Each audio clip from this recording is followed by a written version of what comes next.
Beaucoup d'entre vous me disent que après avoir payé leur loyer et leurs factures, il n'en reste pas grand-chose pour aller jusqu'à la fin du mois. Et vous vous demandez comment récupérer du pouvoir d'achat. Alors, il y a probablement plein de solutions. Moi, je peux déjà vous en donner trois. C'est trois aides qui existent. Et ces aides, en fait, elles sont rarement demandées parce que les gens pensent qu'ils gagnent trop et qu'ils n'y ont pas droit. Voilà. Donc, nous n'allons pas survoler simplement ces aides. On va rentrer vraiment en profondeur dans chacune de ces aides. Donc, la vidéo, elle sera peut-être un petit peu longue, mais au moins, à la fin, vous aurez toutes les explications pour pouvoir en bénéficier. Voilà. Donc, en attendant, si vous pouviez me mettre un petit j'aime, ça serait super sympa de votre part. Et en plus, ça booste la vidéo. Maintenant, revenons aux aides. On va commencer par la première. La première aide. Eh bien, la première aide, pour moi, c'est la plus importante parce que ça concerne la santé. C'est la complémentaire santé. Alors, vous allez me dire, oh, il va me parler de quoi? De la CMU? Enfin, la CMU, ça n'existe plus, mais de ce qui la remplace, la CLS. Vous allez me dire, oh oui, mais j'y ai pas droit de toute façon. Je ne suis pas au RSA. Alors, bien évidemment que si vous êtes au RSA, à l'allocation adulte handicapé ou à la SPA ou à un autre minima social, eh bien, vous y avez droit gratuitement. Mais si vous travaillez, vous y avez aussi droit. Alors, si c'est un tout petit salaire, eh bien, vous aurez aussi droit gratuitement à la CSS. Et si c'est pas un petit salaire, ça sera par rapport à vos revenus. Là, je vous mets le screen, vous le regardez, il y a tout le montant des revenus et vous avez juste à faire pause et je ne vais pas les énumérer un par un. Sinon, on va faire une vidéo qui va durer 4 heures, c'est pas le but. Donc, regardez si par rapport à vos revenus, c'est bon. Et autrement, si vous avez droit à la CSS, eh bien, ce qu'ils vont faire, c'est que par rapport à vos revenus, vous allez payer une petite partie.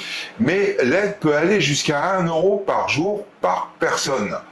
Alors là, je vous remets un deuxième screen où vous avez, par rapport à vos revenus, votre participation. Hein, et puis la petite explication.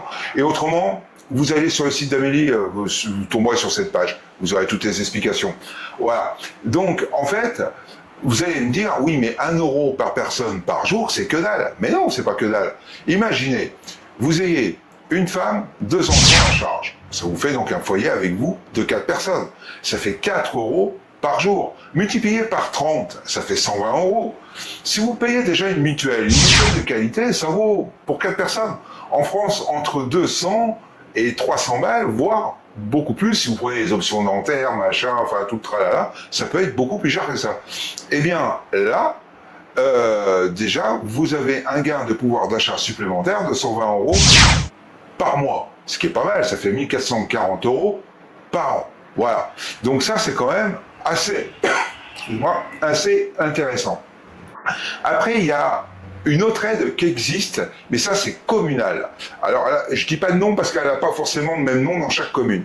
En fait, vous avez des mairies où c'est des maires qui ont eu la bonne idée d'aller voir des assureurs et de leur dire voilà, j'ai une commune, elle a 50 000 habitants par exemple. Et je voudrais savoir si vous êtes capable de faire un tarif 6 mois. Je vous amène entre 5 et 10 000 nouveaux assurés ou plus. Quel tarif vous pouvez me faire?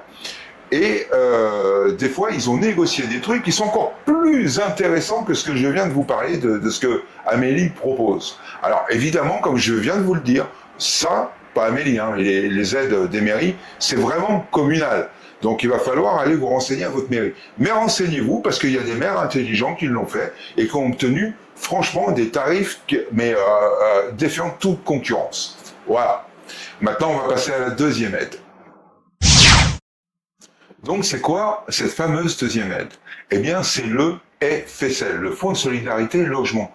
Mais vous allez me dire oui mais j'ai pas de loyer en retard. Non mais maintenant ça ne sert plus qu'à ça. Ça sert pour beaucoup de choses. Ça sert évidemment pour payer les loyers en retard. Ça sert pour les factures à payer d'énergie, hein, donc ça peut être électricité, gaz, mazout si vous êtes au fioul, voilà. Ça peut servir aussi si vous déménagez. Donc ils peuvent régler la totalité du déménagement ou en partie. Et on va y venir. Je vais vous expliquer sous quelle forme ça vous est versé. Et d'autres choses. Alors, c'est aussi valable pour les personnes qui habitent en foyer, pour les personnes hébergées à titre gratuit, oui. Je le savais pas, mais en cherchant pour faire la vidéo, je me suis aperçu que c'était le cas. Et donc, évidemment pour les locataires, mais aussi pour les propriétaires, parce que c'est une aide qui peut aussi servir pour des petits travaux de rénovation à l'intérieur de votre habitat. Voilà, que vous soyez locataire ou propriétaire. Et donc maintenant, on va voir ensemble sous quelle forme cette aide va vous être donnée. Donc, ce qu'il faut savoir avant de parler de ça, c'est que cette aide, elle est départementale. Et d'un département à un autre, elle va pas vous être donnée de la même forme, et puis elle sera pas acceptée de la même façon pour les mêmes revenus, ou pour, si par exemple dans un département, ils vont la donner très facilement pour des petits travaux de rénovation, et dans le département d'à côté, ben, ils vont dire, ah non, ça par contre, non, on paye pas. Voilà. Ça dépend des départements. Donc, en fait, cette aide, elle va vous être versée sous forme de subvention ou de prêt à taux zéro.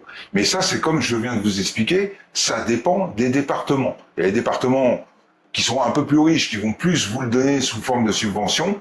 Et là, selon vos revenus, ça sera soit ils vous donneront une subvention du montant total de la dette ou de ce que vous avez demandé, ou elle vous sera versée d'un tiers ou de deux tiers, des deux tiers de la dette que vous devez. Voilà. Mais par contre, si c'est une subvention, l'avantage, c'est que vous n'aurez pas besoin de la rembourser, ce qui est donc du pouvoir d'achat.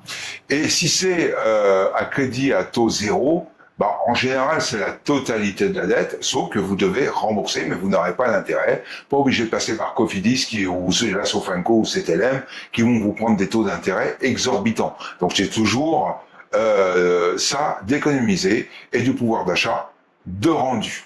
Voilà. Maintenant, on va voir la troisième aide. Quelle est cette fameuse troisième aide? Ben, c'est simple, cette troisième aide, c'est une aide que la plupart des gens reçoivent sans avoir besoin de la demander. C'est le chèque énergie. Mais, dans certains cas, vous pouvez passer au travers des mailles du filet et vous ne recevez pas le chèque énergie alors que vous y avez droit. Donc, je vous conseille vivement d'aller sur le portail de chèque, je crois que c'est chèqueénergie.fr ou .gouv, non, c'est chèqueénergie.gouv.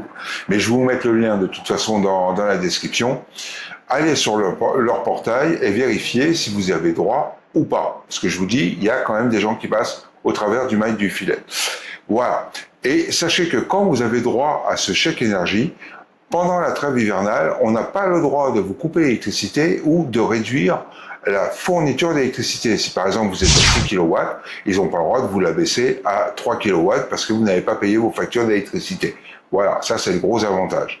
Et après la trêve hivernale, vous avez un délai de 65 jours pour régler votre facture. Et pendant ces 65 jours, ils peuvent réduire la facture la fourniture d'électricité à 1 kW. Et là, franchement, c'est compliqué de faire quelque chose avec 1 kW. Hein. Vous mettez la machine à laver, mais vous éteignez tout, par exemple. Vous voyez, voire même le frigo. Voilà, c'est compliqué. Mais vous aurez au moins de quoi vous éclairer, de faire fonctionner un ordinateur et votre frigo. Et encore, c'est pas sûr parce que quand le ballon d'eau chaude va se mettre, ça risque de claquer. Voilà. Donc là, vous serez vraiment obligé de négocier avec eux. Maintenant, ça fait pas partie d'une quatrième aide, mais ça pourrait l'être. C'est pour les gens qui sont aux minima sociaux. C'est le fameux Internet à 15 euros. Eh bien, pour y avoir droit, c'est pas compliqué. Vous téléphonez à votre fournisseur d'accès et vous leur dites que vous êtes aux minima sociaux, donc soit RSA, AH ou ASPA, hein, et vous leur envoyez par le biais de leur application la dernière attestation de paiement de la CAF, et normalement, vous devriez passer en Internet social, c'est-à-dire c'est le même Internet que les autres, sauf qu'il a à 15 euros d'être à la place d'être à 30 ou 45, enfin, selon votre contrat. Voilà. J'espère que ces aides vous aideront. Et avant de vous quitter, bah, si ça vous a plu, mettez-moi un petit j'aime ou un petit doigt levé, ça dépend du réseau social sur lequel vous me regardez.